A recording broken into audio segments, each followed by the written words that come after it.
If you want to climb in Overwatch 2, but you predominantly solo queue, I'm going to give you 5 tips to dominate solo queue and win even with randos in your game. So do me a huge solid and smash the like and subscribe if you enjoy the content, and let's get into the video.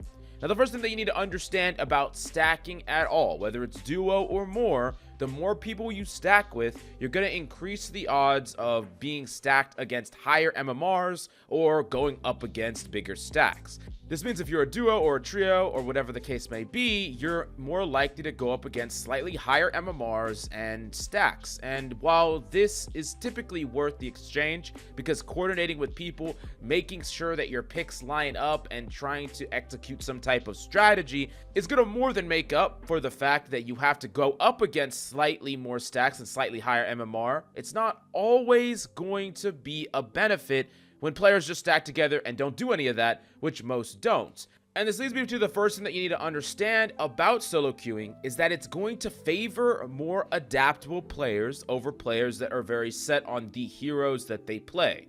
If you're in a trio hypothetically and every single one of you play dive characters that sync together and y'all can all play off each other, then it's okay to be super inflexible.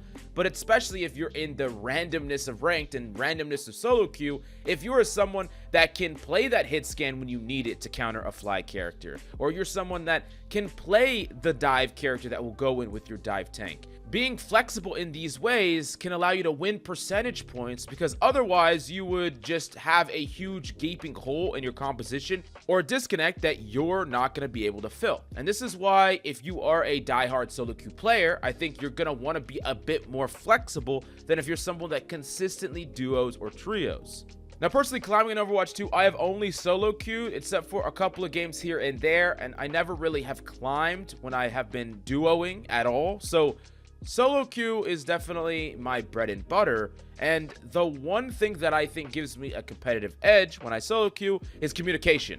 You need to start making simple calls. This is so important, especially if you look and you see that everyone's in comms, even if they're not talking. Talking and calling things with conviction is so powerful. If someone is low or out of position, call them. If you want your team to route and wrap a certain way, or stack, or push, or whatever the case may be, just saying these things generally in comms can change the entire dynamic of a game. And I think that communication is something that isn't easy for everyone to do, of course, but I think it's very important, especially if you're in solo queue, because just a couple of words a game could make it so you win or lose a team fight that otherwise you wouldn't have won. Like a Cassidy on the enemy team that gets away at 1 HP when anyone could have punished them, but no one calls it. And in addition to that, pinging is amazing and makes solo queuing even better, because pinging is going to allow you to not only call a target, but reinforce that call with a ping and a location, which is just going to make it so much easier for your team to have some amount of focus fire, even in the chaotic random nature of ranked.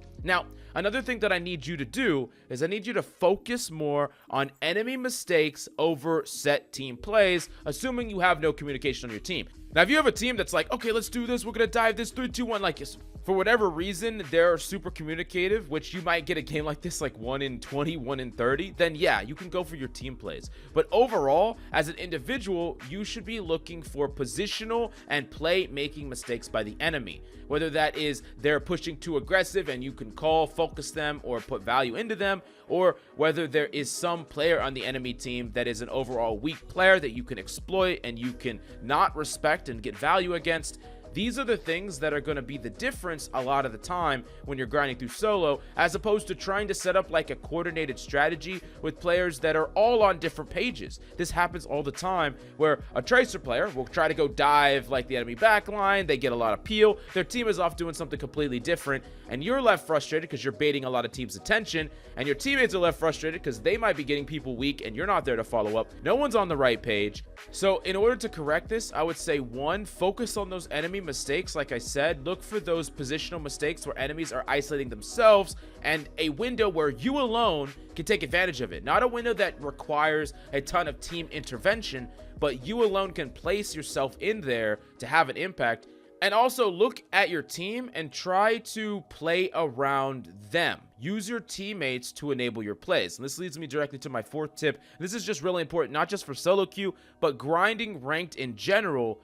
your teammates, even if they're bad, hypothetically, you have the worst teammates in the world. Everyone says they have the worst teammates in the world, but let's say you actually do.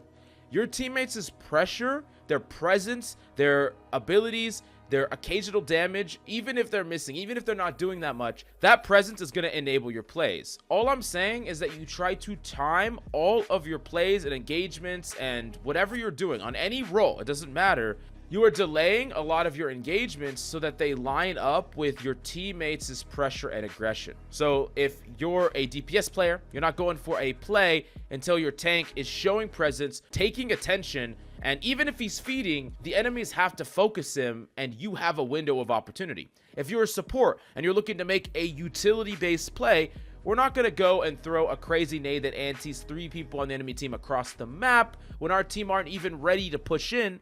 We're conserving our cooldowns so that when we go for a play, there is already pressure by our team that can potentially create more of an impact with the play we're making. So every single role is using your teammates to enable your plays better. Even if your teammates aren't doing anything, they are still going to create space. They're still going to generate that, aggro and take it from the enemy team and put it on them. And whether you're going for a flank play, trying to go for an ability setup, or even an ult, having your team actively participating in anything at all is going to enable your plays better. But you would be surprised. Way too often when I'm VOD reviewing players will try and go for things without their team's presence at all, and then they'll be frustrated when there's no follow-up on those things. But here you're simultaneously expecting too much from your random teammates without using them properly to enable your plays. Now, the fifth and most important reason that I like to solo queue is I like to be responsible fully for my wins and losses.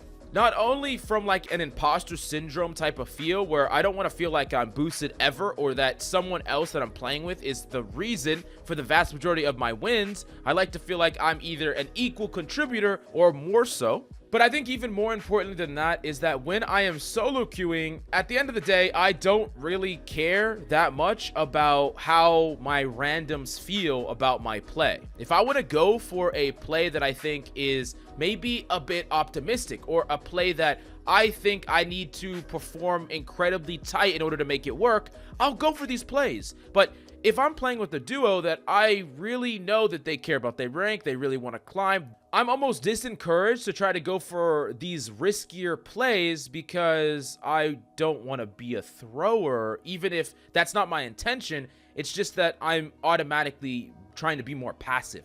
I'm automatically trying to be more orthodox, and this makes it so I'm less likely to whip out experimental picks or try to go for experimental plays. And those are the things that I think can push your growth even further, where you're not afraid of losing, because at the end of the day, you're just trying to improve and get better. But not every person is going to feel like that in a duo, and even some players that say they are, you feel bad when you throw a game by going for a crazy play that just didn't work out. Now guys, at the end of the day, I do think that there are benefits to solo queuing and duo queuing plus stacking.